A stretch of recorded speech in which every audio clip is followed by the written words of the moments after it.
لەگەڵ نزیکبوونەوەی جەژنی قوربانی پیرۆز مەیدانی ئاژەڵان جموجوڵی تێکەوتووە. ئاژەڵ فرۆشان لەگەڵ ئەوەی ئاماژە بە گرانبوونی نرخی ئاژەڵ دەدەن، بەڵام دەڵێن ئەم بەرزبوونەوە کاریگەری نەرێنی لەسەر ویستی هاوڵاتیان بۆ زیندووڕاگرتنی سونەتی قوربانی نییە و هەر لە ئێستاوە هاوڵاتیان بە گەرم و گوڕیەوە ئامادەکاری بۆ قوربانی دەکەن.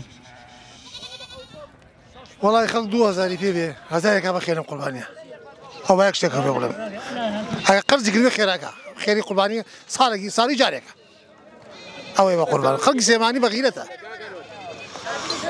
بەخوا برا 2000 پێ 1000 بەخێ والله جمجوڵان هەیە خەڵکەرە کڕێ ناوە سێمان شنە گرام هێرە فرۆشی ئینشاءالله خێر خێر هەرەکە خێر نەکردنی نییە والله ئێمە بەهانی نوێژمان کرد ئێتە بەڕێبێ سارەکی وێن دەوری 5 و 5 و نیو ئەوانەی نەئێرە هەتا دەوری سعات 11 و ئەو ناوە دەوری و 11 لێرا بینتر ئەڕۆینەوە. والله جمجول لەخوا بەزیا ئیسە بەرەو بەرزبوون و ئەڕوا حیوان ئەرەوەڵا بەرەو فرۆشتنە ڕوا و ئەفرۆشرێ ئینشەڵڵا زۆر بە زۆری فرۆشرێ. والله نرخی تەمەن وەک ساڵان نابێ وەک ساڵان بڵێ وەک ساڵان کاکە ساڵان مڕێ بە 300,000 بیسە مڕێ 550-600,000 نارەگرێتەوە ئیسا مەڕێ گرانە بەس هەرچەنە گرانە خەڵکە ئینشەڵڵا هەر قوربانی زۆرەکە ئینشەڵڵا خۆمان گومانمان هەیە کە زۆر بکرێ. ئەرە وڵا جمجول کردو بازار و خەڵک تەلەفۆنمان بۆکە بە هەموو شێوێ بە وڵاخێ بۆ حیوان بۆ هەموو شتێ بە خەڵک جمجوڵی تێکەوتەوە قوربانی. هاوڵاتیان جەخت لە گرنگی قوربانیکردن دەکەنەوە و دەڵێن زۆرینەی خەڵک ئەو سونەتە زیندوو دەکەنەوە. هاوڵاتیەک ئاماژە بۆ ئەوە دەکات کە دەبێت ئاژەڵی تەندروست و گونجاو بکرێتە قوربانی.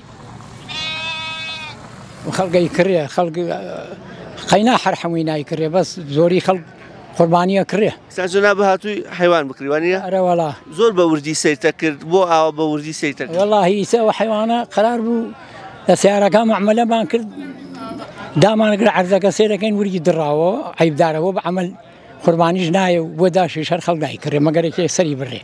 واتە ئەبێ هیچ کەم و کوڕێکی نەبێت؟ ناوەڵا نابێ حیوان بۆ قوربانی دیانی کەوتبێ و شاخش کابێ و نابێ عیبی بێ. یعنی ئێستا ئەچی شوێنی ترە گەڕێیت و خانەقانی ترە گەڕێی بۆ ئەوی حیوانێکی جوانە دەست بکەیت؟ وەڵا بۆ ئەوە حیوانی جوان بێ بۆ قوربان بشێ خەڵک ئەوە کرێ.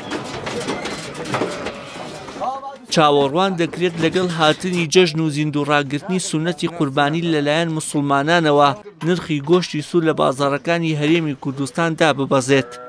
ئەمە لە کاتێکدایە لە ماوەکانی ڕابردوودا حکوومەتی ماوە بە سەرچووی هەرێمی کوردستان چەندین هەوڵی بەو ئاراستەیە ناو سەرکەوتوو نەبوو. وشیار محەممەد کەناڵی ئاسمانی پەیام سلێمانی.